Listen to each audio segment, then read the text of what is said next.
윤석열 대통령과 한동훈 국민의힘 대표가 의대 증원 문제를 놓고 강하게 부딪히고 있습니다. 벌써 6번째 유난 충돌인데 결과적으로 보면 지금까지 한 대표의 의견이 제대로 반영된 적은 없지요. 그렇지만 승자인 윤 대통령은 고립되고 패자인 한 대표는 그 반사 이익을 가져가는 모양새가 지속되고 있습니다. 하지만 이런 모습들이 지속된다면 두 사람 모두 공멸할 것이란 걱정과 우려가 지지층들로부터 나오고 있는 것도 사실입니다. 그렇다면 유난 갈등의 그 근본적인 원인은 무엇일까요? 오늘 한 언론에서는 윤석열 대통령과 한동훈 대표의 극명하게 대비되는 스타일과 성격을 분석했는데 두 사람의 잦은 싸움이 어디서부터 비롯됐는지 조금은 알 수 있었습니다.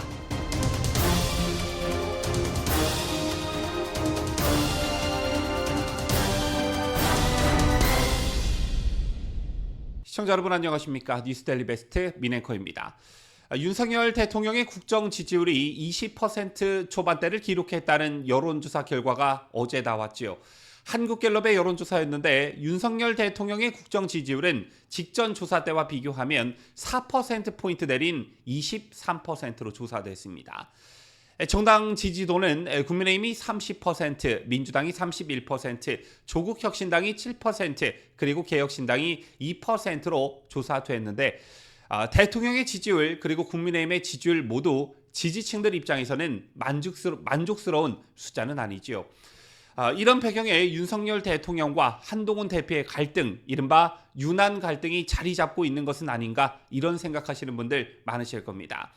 190석이 넘는 거대 야권에 대적해 단일 대우를 형성해 하나로 똘똘 뭉쳐 싸워도 이길까 말까 하는 상황에서 허구한 날 내부에서 이런 갈등이 표출되고 있으니 이런 점에 답답함을 느끼시는 분들 제 주변에도 많이 계십니다. 저 또한 마찬가지인데요.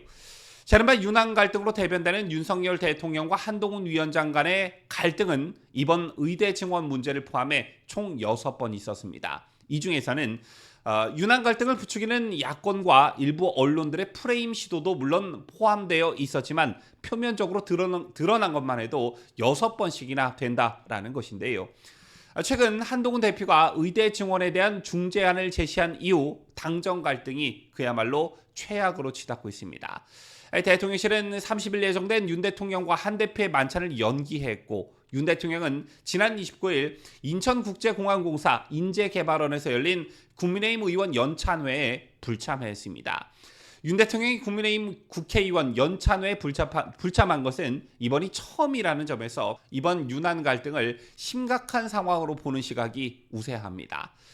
한편 이날 연찬회도 매끄럽게 진행되지는 못했습니다. 이주호 교육부총리와 조규홍 보건복지부 장관 그리고 장상윤 대통령실 사회수석이 의료개혁 추진 계획을 보고했지만 한 대표는 보고 직전 다른 일정을 이유로 자리를 떴습니다. 정부의 보고에는 한 대표의 의대 증원 유예안을 정면으로 반박하는 내용이 담겨 있었는데요. 특히 조규홍 장관은 언론 보도와 관련해 하나하나 보면 과장된 게 많다. 응급실 붕괴 같은 것은 사실이 아니다라면서 한동훈 대표와 결이 다른 진단을 내놨고 비공개 질의응답에서는 장관들과 의원들 간 격론이 벌어지기도 했습니다. 따라서 윤 대통령과 한 대표는 이제 돌아올 수 없는 다리를 건넜다 이런 말이 실제 언론에서 등장하기 시작했는데요. 두 사람 간의 충돌은 거의 한 달에 한 번꼴로 발생했습니다. 간략히 한번 요약을 해보자면 이른바 1차 유난 갈등은 김건희 여사 디올백 사건이 그 발단이 됐었지요. 당시 한동훈 비대위원장의 측근인 김경률 비대위원이 김 여사 디올백 수수와 관련해 마리 앙뚜아네트의 사치 난잡한 사생활이라고 말했고 한 위원장도 바로 다음날 국민이 걱정할 만한 부분이 있었다고 생각한다라면서 맞장구를 쳐주면서 이게 화근이 됐는데 이에 윤 대통령이 격노하면서 이관섭 비서실장이 한 위원장의 사퇴를 요구하는 일까지 있었습니다. 그리고 두 번째, 윤석열 대통령과 한동훈 대표 간 충돌은 역시 지난 총선을 앞두고 이종섭 전 호주 대사의 출국과 황상무 전 대통령실 시민사회 수석의 회칼 발언이 발단이 되었습니다. 총선을 코앞에 두고 민심 위반이 가속화되자 한 위원장은 두 사람 간의 거취를 결단할 것을 요구했고 대통령실이 이를 거절하면서 갈등을 키웠습니다. 하지만 대통령실은 사흘 뒤에 황수석의 사퇴와 이 대사의 귀국을 발표했고 결국 이 대사도 사퇴하게 됩니다. 자, 그리고 세 번째 윤한 갈등은 총선을 코앞에 앞둔 시점에서 의대 증원을 둘러싸고 갈등을 빚었었지요.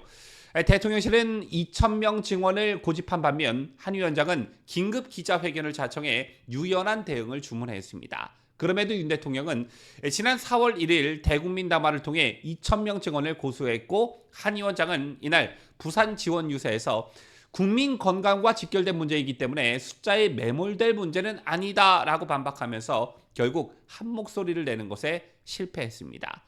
자, 그리고 4차 윤한 갈등은 지난 7.23 전당대회를 앞두고 이른바 김건희 여사 문자 1심 논란으로 또다시 충돌하게 됐는데 물론 이때는 윤석열 대통령이 논란에 직접 가담하지는 않았지만 당내 친윤 세력 그리고 대통령실 입장에서 크게 술렁인 바 있지요.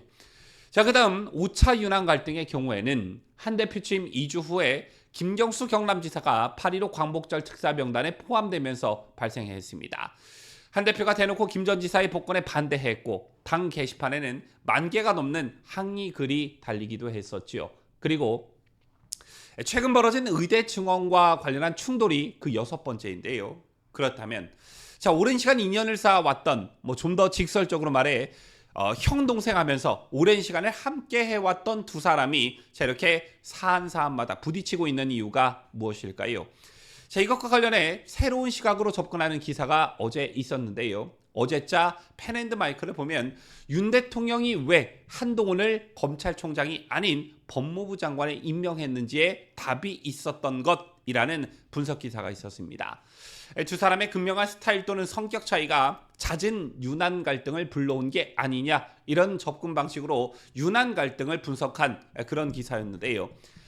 시간을 되돌려 보면 대선 직후 검찰 안팎에서는 한동훈의 보직을 놓고 서울중앙지검장과 검찰총장을 예상하는 사람이 반반 정도였다고 합니다. 한동훈의 사법시험 기수를 감안했을 때 당시로서는 서울중앙지검장 자리도 발탁 인사인데다가 전국 사건의 70%, 특히 중요한 사건 대부분이 몰리는 서울중앙지검의 중요성도 감안한 그런 예상이었습니다. 반면 검찰총장을 시킬 것이라는 전망도 만만치 않았다고 하는데요. 자, 문제는 윤석열 검찰총장의 후임으로 긴급 투입한 김호수 총장의 퇴진이 예상돼 있었고 한동훈의 기수와 나이는 낮지만 그를 검찰총장에 임명하고 검찰 조직을 물갈이하면 되는 일이었기 때문이었습니다. 하지만 이런 예상을 비웃듯 윤석열 대통령은 한동훈을 법무부 장관으로 기용했지요. 그리고 그 이후 윤석열 대통령의 한동훈 법무부 장관 인사가 신의 한 수였다는 평가가 나올 수밖에 없었던 것이 대선 전국에서 불거진 대장동 사건 등 사법 이슈가 전국의 최대 쟁점이었던 상황에서 무기력한 국민의힘 의원 전부를 합친 것보다 한동훈 한 명이 더 큰 전투력을 보여주면서 대야투쟁의 최전선에서 일당백 역할을 충실히 했습니다. 야당의 공세를 논리정연하고 깔끔하게 잘 받아치다 보니 한동훈 법무부 장관이 국회에 오는 날이면 여야 대표가 움직일 때보다 더 많은 기자들이 몰렸고 대중적 인기는 그야말로 급상승했습니다. 자, 그리고 어느샌가 홍준표, 오세훈, 원희룡, 나경원 등등등 여권의 거물급들을 제치고 여권의 차기 주자 1순위의 자리에 이름을 올렸지요. 자, 때문에 자연스럽게 총선을 앞두고 한동훈 차출론이 일었지만 뜻밖에도 윤석열 대통령은 선뜻 동의하지 않는 모습을 보였습니다. 그때 여러분들께서는 어떤 생각이 들으셨는지요? 저도 이와 관련한 방송을 한 기억이 있는데 당시 많은 지지층들은 추후에도 법무부 장관의 역할이 매우 중요한데 윤석열 대통령이 한동훈이라는 유능한 인재를 놔주기 싫어서 그런 것 아니냐, 이렇게 생각하시는 분들 많으셨을 겁니다. 하지만 결과적으로 놓고 보면 이게 아니었을 거라는 게 펜앤드마이크 분석인 것인데요. 자, 윤석열 대통령과 한동훈 대표 이 둘을 잘 아는 인사들은 윤석열 대통령이 한동훈 대표를 좋아하고 아끼는 것은 물론 사실이지만 부담스러워하는 측면이 훨씬 더 많다라고 이구동성으로 입을 모으고 있다는 것입니다. 좋아하고 아끼는 건 사실인데 부담스럽다. 이게 무슨 말일까요? 우선 두 사람의 스타일이 달라도 너무 다르다라는 것입니다. 즉 상반된 스타일을 가지고 있다라는 것입니다. 윤 대통령이 우직하고 뚝심 있는 곰 같은 스타일이라면 한 대표는 영리하고 똑똑한 여우과여서 안 맞는 점이 많지만 한 대표가 워낙 딱 부러지게 수사를 잘하니까 아꼈던 것이라는 게 검사 시절 윤석열 검사와 한동훈 검사와도 함께 일했던 전직 고검장의 전언이었습니다. 자, 이 전직 고검장의 전언에 따르면 윤 대통령이 서울중앙지검장을 할 때 한동훈 차장이 있으니까 한결 힘이 되겠네요 라고 말을 건넸더니 그때 돌아온 대답은 피곤해 라는 말 한마디였다고 하는데요. 자, 이와 더불어 일반 직장도 그렇고 특히 검사들 사회에서는 의견 차이로 서로 갈등이 생기면 술 한잔하면서 푸는 것이 보통인데 한동훈이 술을 입에도 대지 않는 것은 물론 저녁을 먹자고 해도 좋아하지 않으니까 이런 부분도 윤 대통령의 스타일과는 맞지가 않았고 때문에 아주 막역한 형제지간 같은 그런 관계는 아니었다라는 것입니다. 자, 이런 스타일은 수사와 관련해서도 극명한 대비를 이뤘는데 수사 스타일의 경우 윤 대통령은 공직자의 뇌물수수나 주식회사 대표의 횡령 같은 사회적 비난 가능성이 높고 법률적으로 딱 떨어지는 그런 사건 위주로 처벌해야 한다는 식인데 반해 한 대표는 법전 여기저기 조문을 끌어와 사건을 만드는 스타일이라는 것입니다. 제 같은 스타일 차이로 실제 윤 대통령은 서울중앙지검장 시절 당시 한동훈 3차장과 이복현 경제범죄 형사부장이 담당한 삼성바이오로직스 분식회계 의혹 사건에 이게 범죄가 될까? 법원에서 유죄가 나오기 어려울 것 같은데 라며 제동을 걸었던 것으로 전해집니다. 그런데 실제 삼성바이오로직스 분식회계 의혹으로 기소된 이재용 삼성전자 회장 등 삼성의 임직원들은 검찰이 제기한 모든 혐의에 대해 1심에서 무죄 선고를 받았었죠. 따라서 이런 한동훈의 성격과 스타일을 너무나 잘 알고 있는 윤 대통령 입장에선 그가 여당 대표가 될 경우에 발생할 문제점들을 충분히 예상을 할 수가 있었고 차출론에 선뜻 찬성할 수가 없었던 것이 아니냐라는 것입니다. 자, 그리고 실제 김건희 여사의 명품백 문제 사과를 놓고 충돌이 벌어졌고 총선이 끝나고도 한 대표가 윤석열 대통령의 오찬 초청에 불응하는 일이 있었지요. 그리고 전당대회 때는 친윤계 쪽에서 원희룡 전 국토교통부 장관을 후보로 내세워 한동훈 대표 체제 저지에 나서기도 했습니다.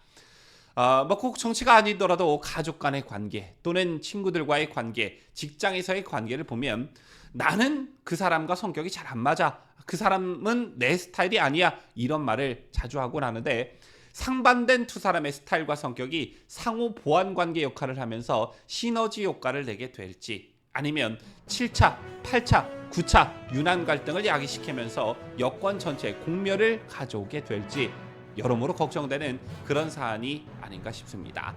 지금까지 저는 자유대한민국을 수호하는 뉴스데일리 베스트 민앵커였습니다.